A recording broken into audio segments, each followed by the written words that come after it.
ओम नमः शिवाय। जय महाकाल। दोस्तों, शिवलिंग पर जल कैसे चढ़ाया जाता है, शिवलिंग पर जल किस दिशा में मुख करके अर्पित करना चाहिए, शिवलिंग पर चढ़ा जल पीना चाहिए या नहीं। कुछ लोग कहते हैं कि शिवलिंग पर चढ़ा जल अमृत के समान होता है, तो कुछ कहते हैं कि शिवलिंग पर चढ़ा जल नहीं पीना चाहिए। दोस्तों, जब बात देवों के देव महादेव भगवान शिव की हो तो हमें अपने प्राचीन धर्म शास्त्र शिव पुराण से जानकारी जरूर लेनी चाहिए, क्योंकि शिवलिंग के बारे में शिव पुराण में पूरा वृत्तांत दिया गया है।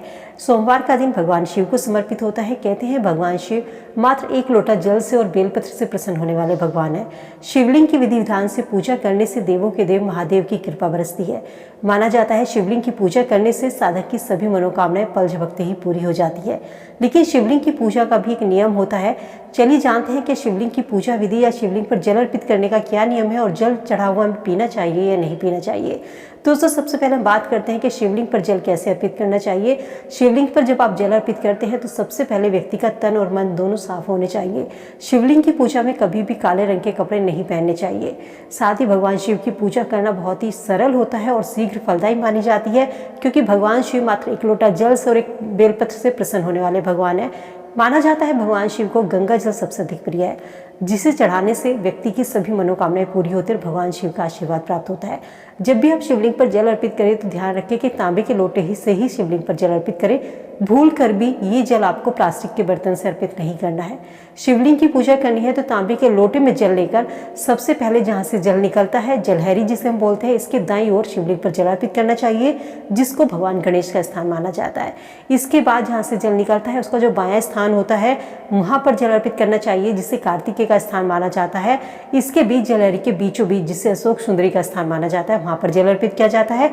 इसके बाद जलहरी के जो गोलाकार हिस्सा होता है जिस पर शिवलिंग होता है, शिवलिंग के चारों ओर गोलाकार जो हिस्सा होता है वो होता है माता पार्वती का स्थान, उस पर जल अर्पित किया जाता है। और शिवलिंग में सबसे बाद में धीमे धीमे करके शिवलिंग पर जल अर्पित करना चाहिए। कभी भी शिवलिंग पर तेज गति से या सीधे लोटे से जैसे हम अर्पित करते हैं एकदम से जल उड़ेल देते हैं, वो अर्पित नहीं करना है।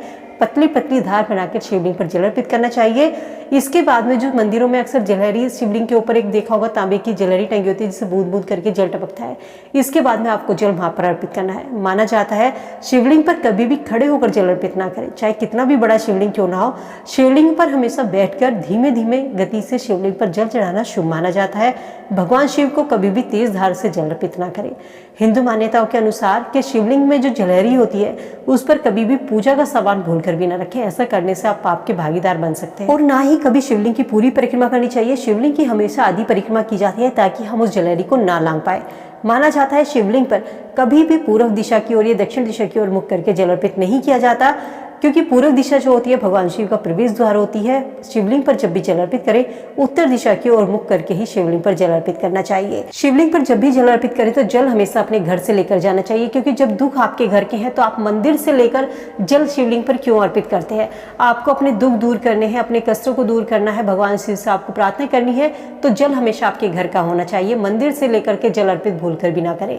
इसके अलावा जब आप शिवलिंग पर जल अर्पित करते हैं तो भगवान शिव से प्रार्थना कीजिए कि भगवान शिव, ये जल ही नहीं है, ये मेरे घर का पता भी है।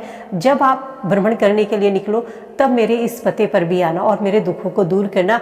इस तरीके से शिवलिंग पर जल अर्पित करते समय प्रार्थना कीजिए। भगवान शिव आपकी प्रार्थना को जरूर सुनेंगे। अब बात आती है कि शिवलिंग पर जब हम जल अर्पित करते हैं क्या उस जल को पीना सही होता है या गलत। दोस्तों, इसके भी कुछ नियम होते हैं, क्योंकि सभी लोग शिवलिंग की पूजा अलग अलग तरीके से करते हैं। महादेव को प्रसन्न करना जितना आसान होता है उतनी आसानी से भगवान शिव गुस्सा भी हो जाते हैं।